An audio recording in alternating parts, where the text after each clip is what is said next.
Hey there, sports history fan. This is Arnie Chapman, host of the Football History Dude podcast, right here on the Sports History Network. Now, before we jump into another sports history adventure, let me tell you about this episode's sponsor. We partnered with Rochester Sports Autographs, the largest JSA authenticated autograph distributor in the United States, where you can get deals on over 30,000 autographed sports collectibles. They even have film, music, and other entertainment autographs on the site, so there's something for everyone. Perhaps you're looking for a gift for Mother's Day, or maybe Father's Day. Heck, who needs a holiday as an excuse to give a piece of sports history to your loved ones? Or how about yourself? Today seems like a great day to add to your sports cave, right? But how is RSA able to offer such great deals on JSA authentication, you ask? Well, they do this by making deals directly with athletes, so there are no extra markups, and they choose to pass these savings on to the customer. All orders from Rochester Sports Autographs are top quality and shipped to your door with top authentication and money-back guarantee. And to make sure RSA knows that the Sports History Network sent you, we created a special link for you. All you have to do is head to shoprsa.com/SHN. Again, that's shoprsa.com/SHN. Head over there to get your piece of sports history today. Welcome, everybody, back to the show. I know it's been about a month, but, Christmas, New Year's, work, kids, all gets in the way of life at times, I guess I wouldn't say in the way of life. I mean, life happens, and we all just got to take a little break sometimes, Sometimes things get pushed to the back burner, like this podcast lately, apparently. This is only our second episode in the last 5 months, but hey, new year, new me. We're approaching a 1-year anniversary on February 4th. When we first started this, publishing our very first episode, February 4th. We released 3 episodes that day. We had the football in review. We had youth sports, how parents should act, kids should act, refs and umpires and that. And then, the Mount Rushmore game. Hope you guys all enjoyed those podcasts, along with the other 37 that we did last year, for a total of 40 podcasts last year. So the 1-year anniversary is coming up. We're going to have a 1-year anniversary show, obviously, because why not? Again, love the fact that this thing was done on a whim and a prayer, and it's gotten to where it's gotten today. Appreciative for everybody that has contributed to not only just the support everybody has contributed to this show to make it really happen what it is. Everybody's support, everybody's listening, everybody that has followed, everybody has shared this, follows me on social medias, my TikTok, my Twitter, everywhere, my Twitch, everywhere that is possible, for me to be able to bring you an enlightenment of sports history. And man, has this show also changed in the last year, with doing, we were taking hot takes on all sports to then, revamping it to just doing, sports history about dingers and dunks, baby. Not so much dunks lately, but we'll get into the dunks. Dingers are a little more of my fortitude. I like basketball. I play basketball. I coach basketball. So dunks is there. The history of basketball is just not. However, another podcast that is on the Sports History Network, Jersey Dispatch, has started a fun little game with all of us other podcasters on the network here, and we're going to be talking about our top. We're going to take the 5 best position players off of every jersey number, okay? And we're going to have it posted up on the Sports History website. It's going to be there. I'm also going to do a weekly show about the numbers as well. Give my little breakdown. I provide the stats, guys. The stats for your facts. So you can throw them all your little buddies. And that way you don't have to go to Google. You can just say, hey, listen to one guy with the mic. He's got it down, right? So that's where we're at. I love it. starting to get back on the groove of things. 2023, we're going to try to make it bigger and better. We're going to try to have some guests. I got plenty of plans. And again, we're going to have that year episode. I don't want to get a whole lot into that, but the year episode is definitely going to be, we're actually going to give more of a breakdown of what we had last year and what we can see going forward to this coming up year. So that'll be fun. Today we are going to start off with a little Hall of Fame talk. Hall of Fame, Baseball Hall of Fame's right around the corner with the nominations. Fred McGriff is in, thanks to the contemporary era. Fred McGriff, finally deserving.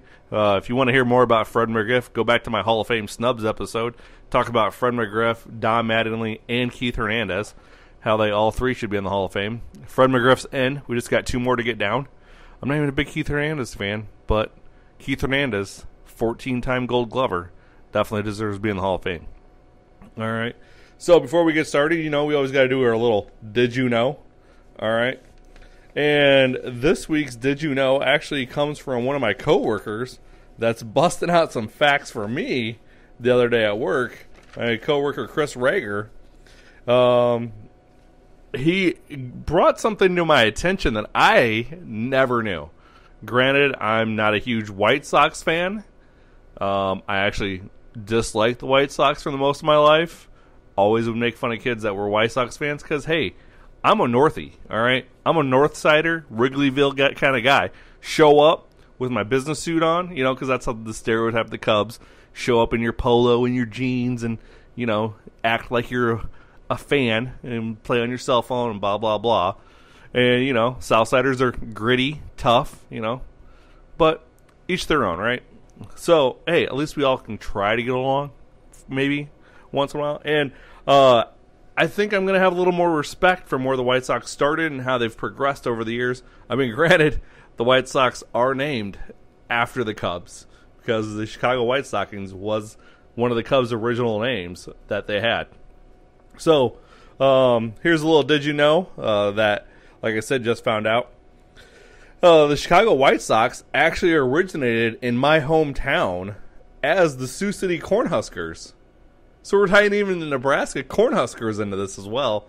Even the that's we could really break down the Iowa-Nebraska football rivalry if we wanted to on this episode, but I don't want to bore people with that.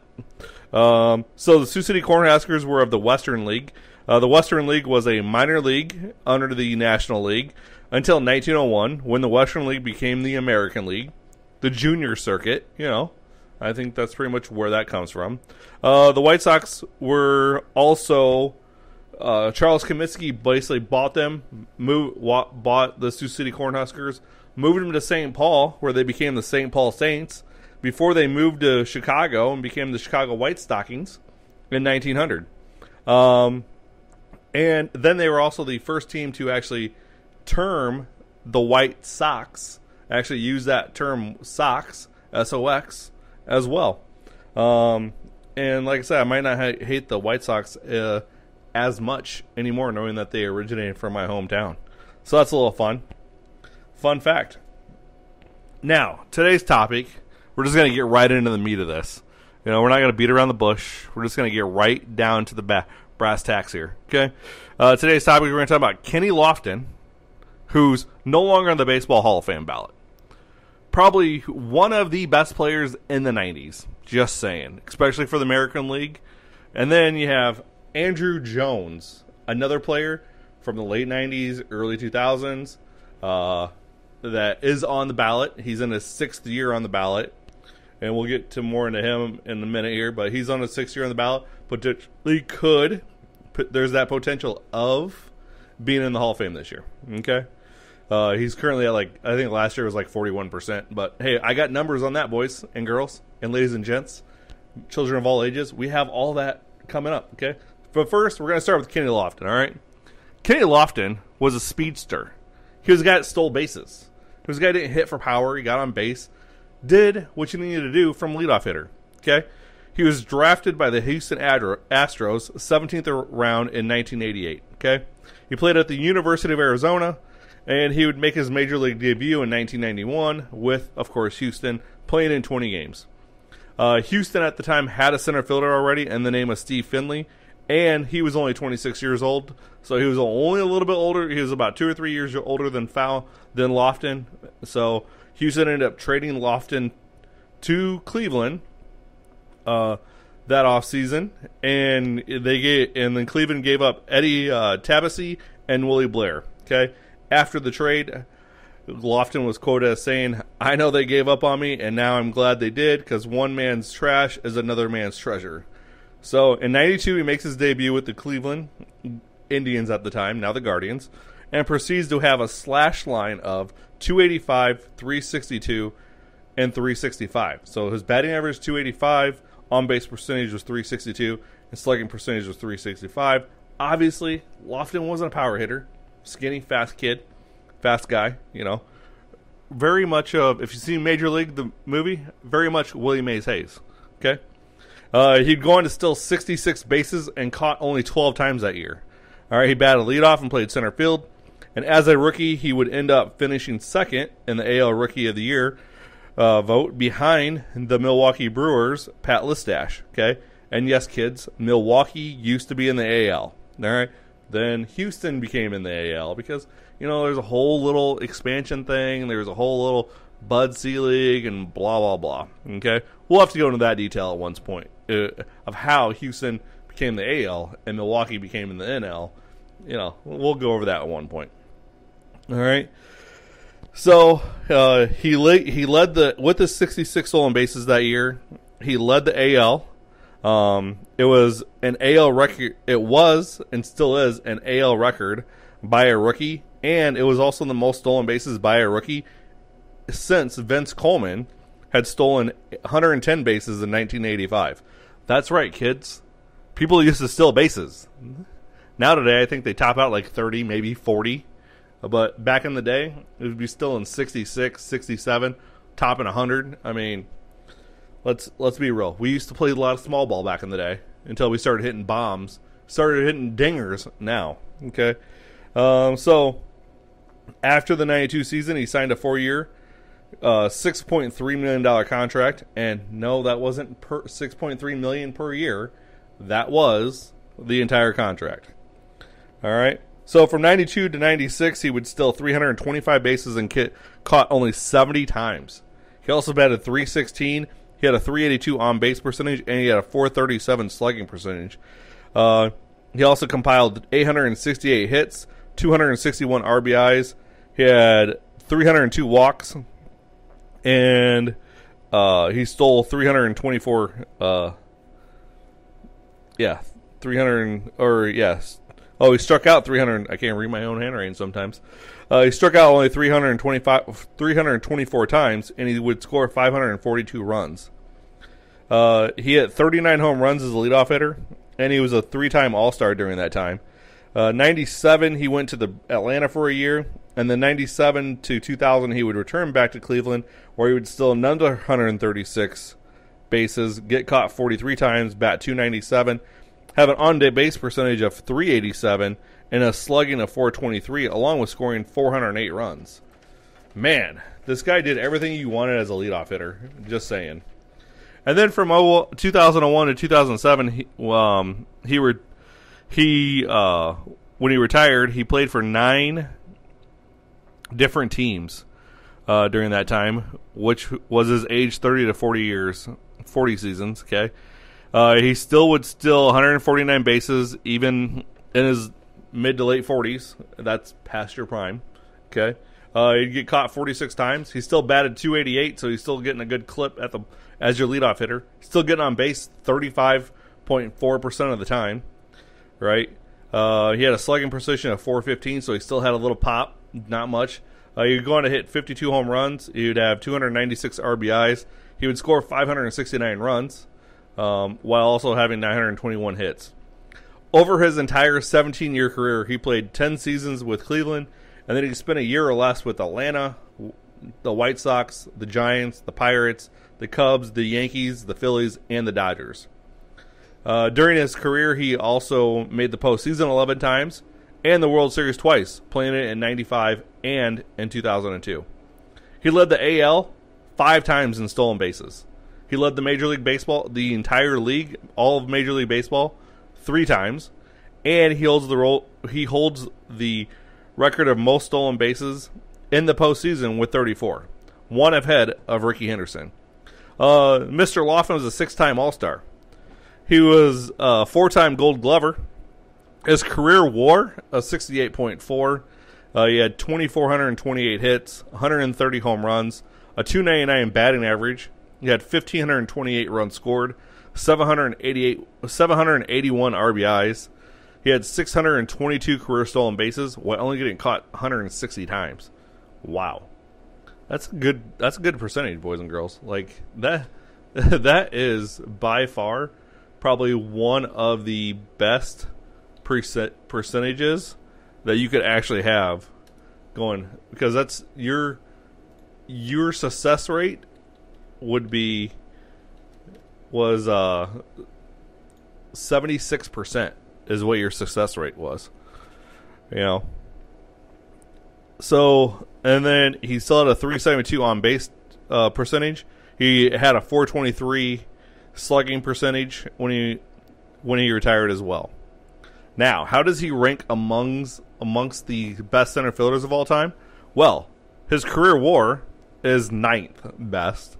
Okay, his best seven WAR seasons, wins above replacement for the best 7 combined seasons, ranks 12th all time. All right, his JAWS, which that's the rankings of where JAWS is where they're most likely to be a Hall of Famer caliber type of player, ranks 10th at 55.9. His WAR per 162 games ranks 22nd. His offensive WAR is 13th all time. His defensive WAR is 8th all time. So here's a guy that was definitely a 5-tool player. Okay, he had a little pop when he needed to. He could definitely steal bases, get on base for you. He could draw the walk. He could steal the bag. He could hit doubles, and he could hit triples as well. So his wins above average ranks 9th all time at 38.4. And he may not have an MVP. However, only 13 center fielders have ever won an MVP all time.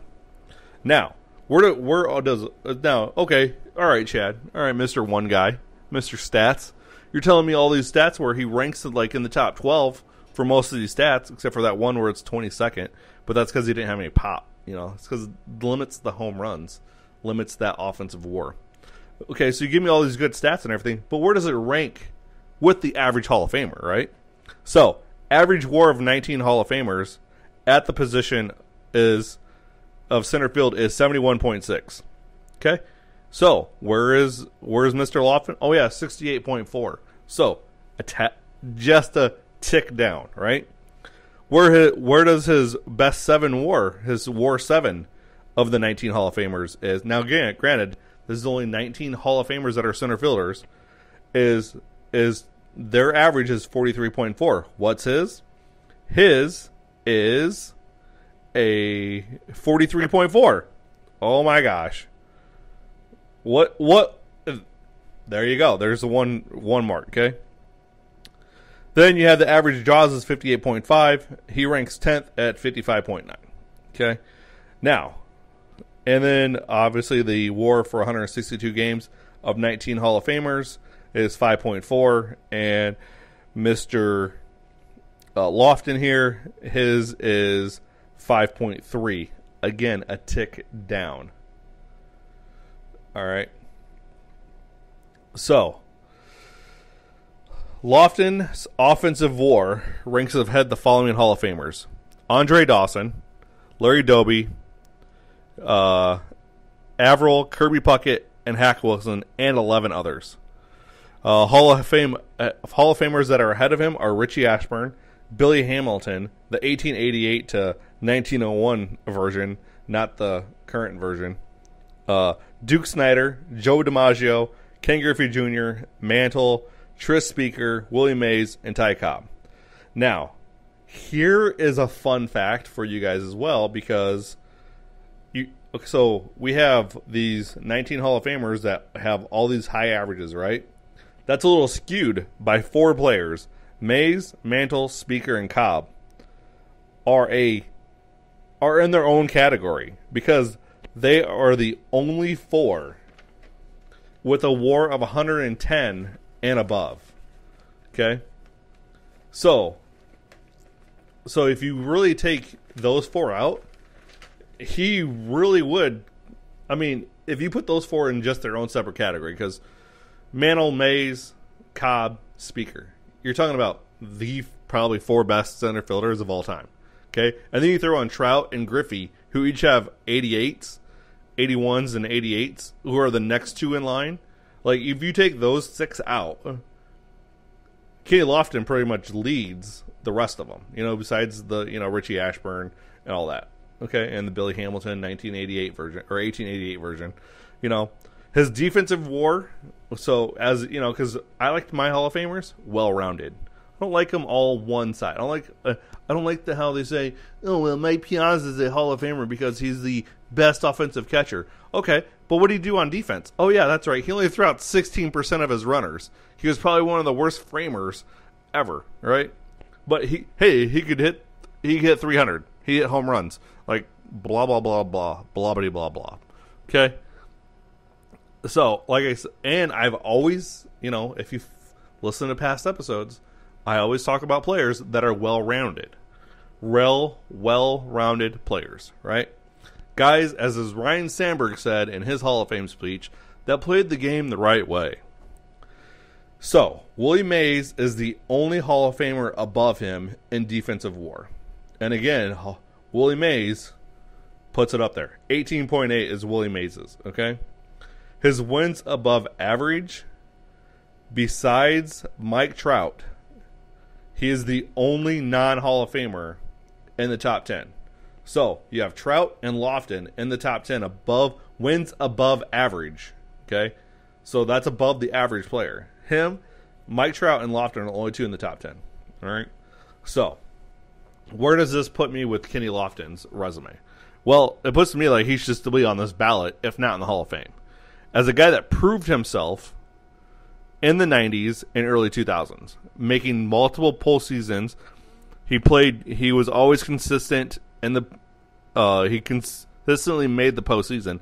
Now, some guys say, well, he was, with all those 9 years of playing with one team, every year, that lessens his effect on the game. I don't know, because if you need that one piece of the puzzle to make the postseason, and you go after Kenny Lofton, a guy like Kenny Lofton, you're apparently going to make the playoffs. So he didn't win an MVP. Like I said, only 13 center fielders have. He didn't win a World Series ring, but he was in 2 World Series. As I've proven, he's probably one of the best center fielders, if not the best center fielder. Well, I can't really say the best fielder, because there's Ken Griffey, and he's above him on a lot of lists. So, one of the best center fielders of the 90s and early 2000s. And that, to me, is how we should effectively look at Hall of Famers, right? Were they the top of their era? Because a lot of these guys don't have the nice numbers like we like to have. We don't have the round numbers. We don't have 25 hits or 3,000 hits or however you want to look at it. You don't have 1,000 RBIs. You don't have 200 home runs from a leadoff hitter. I mean, you don't get the 700 stolen bases. You don't have the 300 average. But you have the consistency. You have a guy here that delivered every possible way. Okay?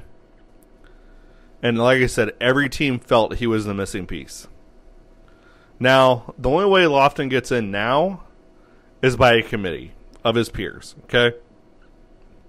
And I really think the committee of his peers should look at him. They've looked at Fred McGriff, obviously, and got him in. So, as of this recording, I am now, like I have done in the previous years, I am now stumping for Kenny Lofton. Not because he's probably one of the best, one of my favorite players to ever watch as a kid. I mean, he was. I played center field because Kenny Lofton. Let's be real. Okay, I wasn't as fast as him. I know. I didn't steal bases like him. But Kenny Lofton was my inspiration for playing center field. Him and Ken Griffey Jr. are the two guys are the reason why I played center field. Okay? So, because the one and only time that Mr. Lofton was on the ballot, he only received 3.2% of the vote. Overlooked by the writers, shouldn't make you overlooked by your peers. Lofton played the game the right way, as I said. And that is one of the core things that they look at when these committees get together. So, take a look, guys. Review Lofton's career. Put him up against anybody, and he's a Hall of Famer. Some of you guys say, well, he's a borderline Hall of Famer. You know what? There's a lot of guys that are in the Hall of Fame that shouldn't be. And I've gone into that a little bit, too. And I think we'll have to do an episode about that at some point as well, about how we should probably, get rid of some of the guys that were just thrown in because their buddies were on a committee. So I'm glad the Contemporary Committee does take their job a little bit serious than other committees, but at the same time, Lofton needs to get in. So the second player of today's episode is going to be Andruw Jones, known for his defensive prowess in center field. All right, with the Atlanta Braves, known for his power hitting with the Atlanta Braves. Andruw Jones played in 2 World Series, losing both times to the New York Yankees that were ran by Derek Jeter. All right. So, this is his 6th year on the ballot. All right. So, he survived this long. He's got 4 years left to get in. His first year on the ballot, he grabbed 7.3% of the votes. He grabbed 7.5% of the votes. The second year. The third year, it jumps up to 19.4%, and then he has a huge jump from 3 to 4, okay, because then he goes up to 33.9%, and the last year, he goes up to 41.4%. So, again, if he continues, you need to get 75% of all votes on the Baseball Writers Association ballots, which puts you, I think there's like 300 writers. So you need right around like 160 votes, I think is what. I think you need like some oddball number. It's like 168 or 171, whatever. I think there's like I said, there's like 300 writers. So, maybe my math's a little off. Maybe you need like 225. Okay, I don't know. So you need like a lot of votes. Okay, you need to be on 75% of the ballots is what I'm getting at. And if Andruw Jones, like other stars, continue to have done in the previous years, they always have that one big jump, and then they get in. Okay, I don't think Andruw Jones deserves to be in the Hall of Fame. I honestly don't. Because if we're not putting Kenny Lofton in the Hall of Fame, we can't put Andruw Jones in the Hall of Fame, and I'm going to tell you why. Because this was fun for me. So, Jones' stats for his career are as follows. He had a .254 batting average, he had a .337 on-base percentage, and a .4086 slugging percentage, okay? He had 434 career home runs, he had 1,289 RBIs, he had 1,933 hits, 383 doubles. He had 1,204 runs scored. He had 152 stolen bases. He spent 12 seasons with Atlanta, 2 seasons with the Yankees, 1 with the Dodgers, Rangers, and White Sox. He had 5 All-Star appearances, and he won 10 Gold Gloves, all consecutive. Like I said, he played in 2 World Series, losing to the Jeter's Yankees. But, San Diego lost to Jeter's Yankees. The Mets lost to Jeter's Yankees.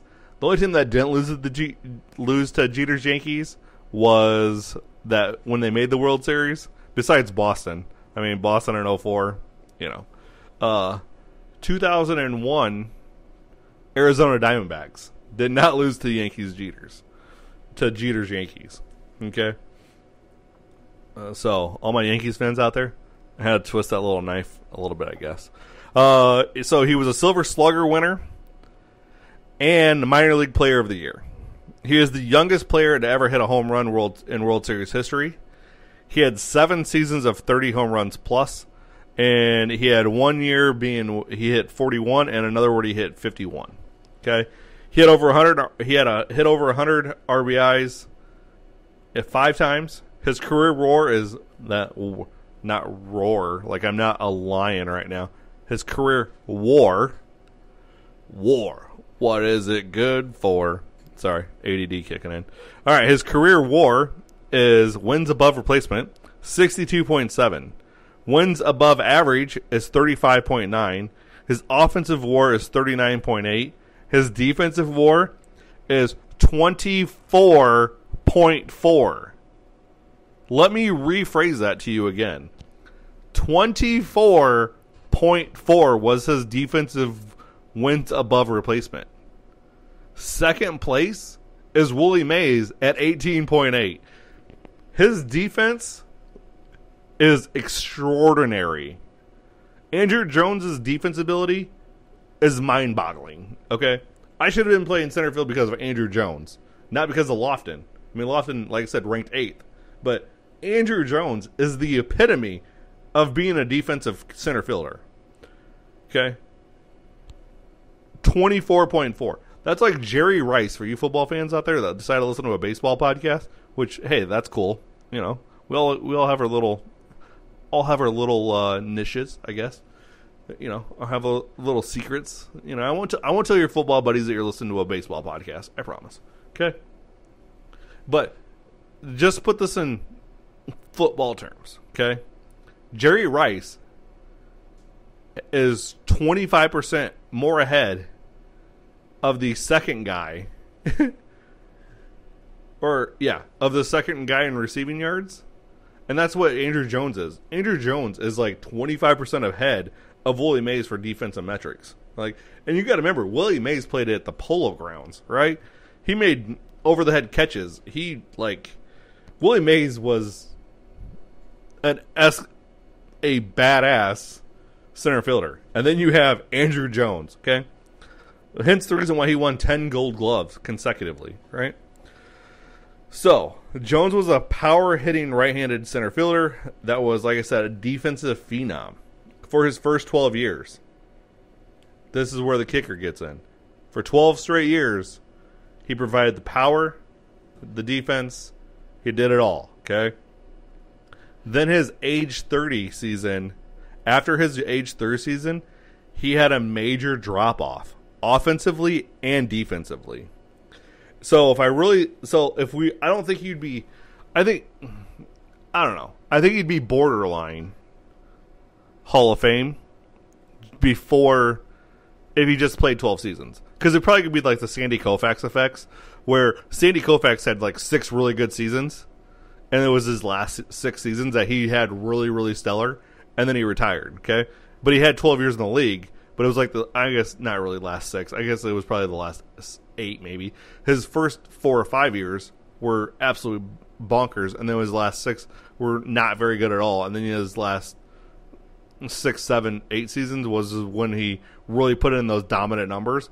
So maybe Andruw Jones could fall underneath that category of just having that effect. Not really such the longevity, but he retires at age 30, and everybody's like, oh, what if? And then they look at his numbers and be like, damn, he probably belongs in the Hall of Fame. Then it gets in quicker instead of waiting now. Plus, I think those earlier ballots probably would have favored him more if he would have retired, I don't know, 6 years earlier. So then, yeah. So, but he played 5 more years. So he played up till age 35. And his last 5 years, he had a 1.7 WAR. He only batted .210. He had a .316 on base percentage. He had a .424 slugging. He only hit 66 home runs, 172 RBIs. He only had 53 doubles. He only had 250 career hits, and he only scored 159 runs.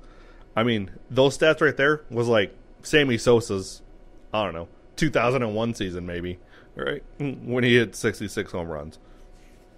So can we really... So those are the bad marks on Andruw Jones' resume. But his first 12 seasons, do they really outweigh that last 5? I mean, let's see how he stacks up with the rest of the center fielders of all time.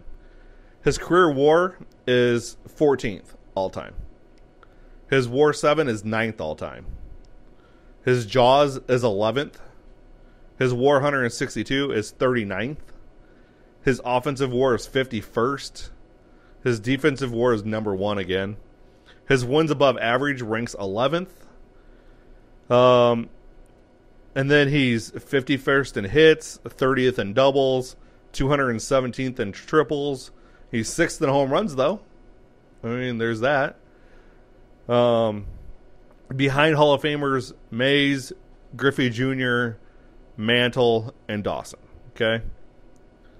He's also behind Carlos Beltran as the non-Hall of Famer as well. He's a non-Hall of Famer. Carlos Beltran has a WAR of a 70, not in the Hall of Fame. Probably won't be. Steroid, really, again, go listen to my episode on drugs in sports, okay? Just go look into that. Again, we're going to sum all these episodes up that we did in the entire year. We're going to do that on our year anniversary, okay? He's 14th in RBIs of all time, above that. 371st in batting average, though. 236th in on-base percentage. 27th in slugging.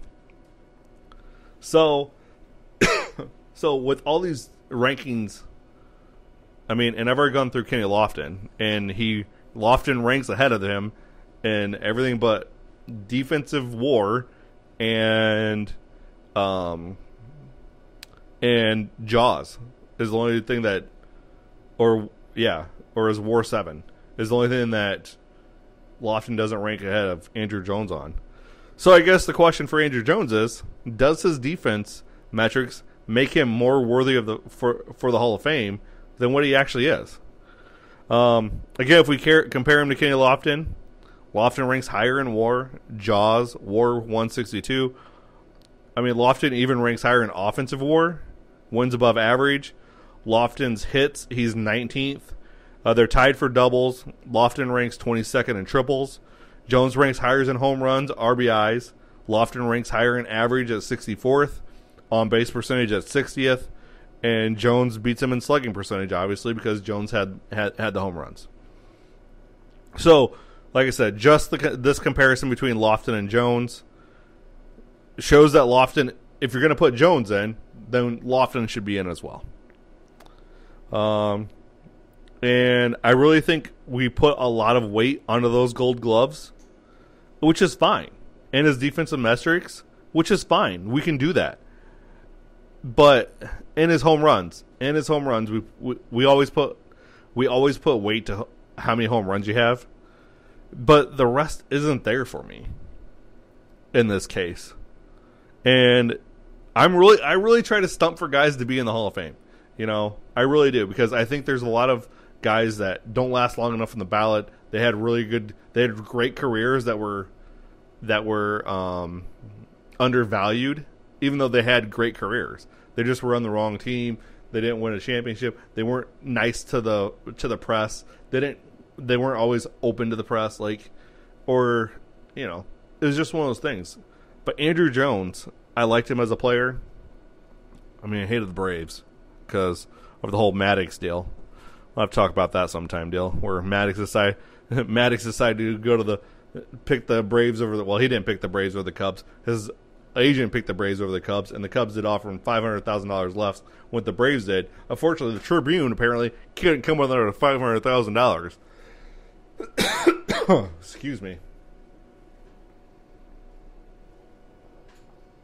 Let me get a quick drink here because it gets me a little choked up now and then. So, I really don't think his defensive metric is enough to put him over the top. I think we also need to take Hall of Fame voting out of the writers' hands and put it into overall committees, just like what the NFL, the NBA, and the NHL do. They don't let their writers decide who gets into the Hall of Fame. They have players They have members of the media that are a part of that. They have executives, former executives. They have current Hall of Fame members. And then they get a group together and they break it down. They don't let writers decide. Now, there's some way I can get on the Baseball Writers Association of America.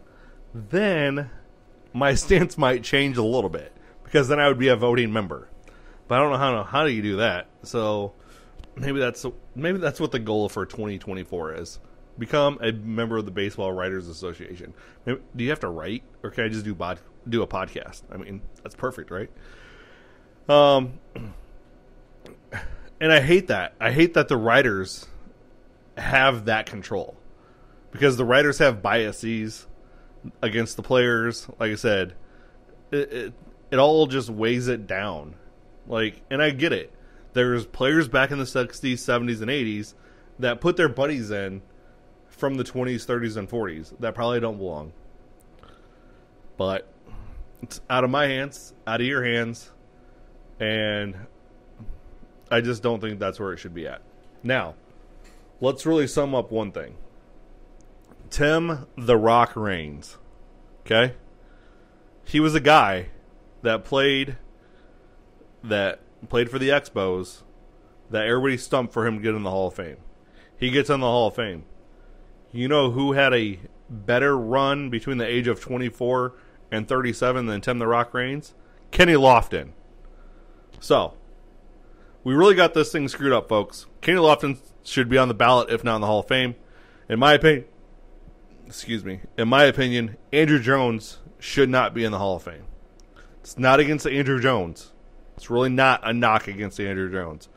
Just don't think his stats over the years qualified him to be in the Hall of Fame, and I don't think a 254 batting average gets you there.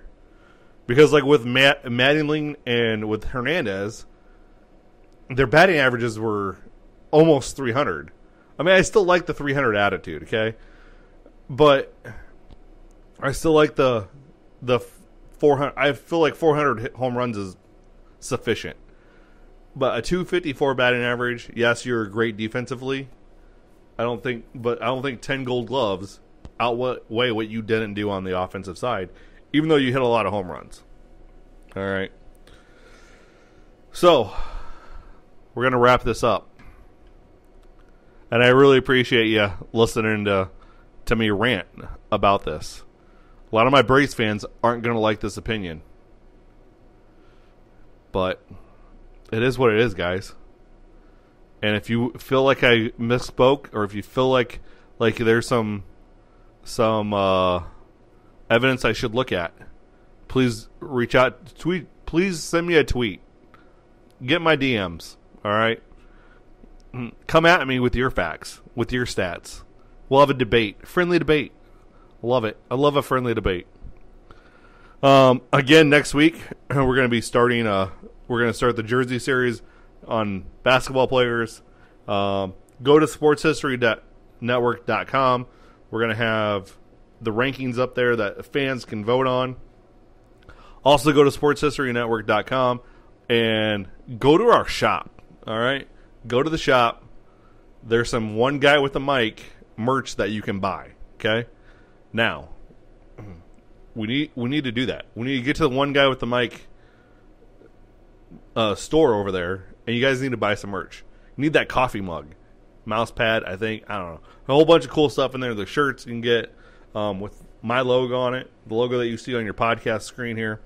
So, and always remember to drop a like if you like this content, hit that follow button, and ring the bell so that way you're notified when new episodes are dropping. Again, we're going to start getting back into the mood of things. I appreciate you. Love y'all. Thanks for tuning in, and I'll see you guys next week. Hi, this is Joe Ziemba, the host of When Football Was Football, here on the Sports History Network. I'm very pleased to announce that I will be partnering with the Sports History Network to give away 2 copies of my latest book called Bears vs. Cardinals, the NFL's Oldest Rivalry. To enter, just head over to the following link. sportshistorynetwork.com/giveaways. We hope you will enjoy the numerous stories in the book, which is largely based on the newly released Dutch Tournament collection at the Pro Football Hall of Fame. Dutch was the co-owner of the early Chicago Bears with George Halas and kept correspondence, financial records, and scouting reports, which now allow us to peek into the management of an NFL club during the first few years of the league's existence.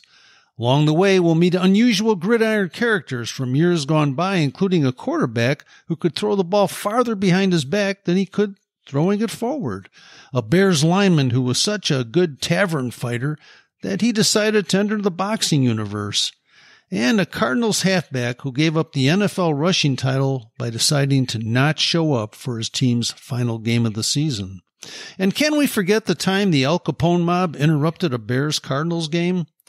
The new book was fun to research, and I hope you will enter our free contest today. Once the winners are selected, we'll be in touch regarding shipping as well as to inscribe the book personally for you.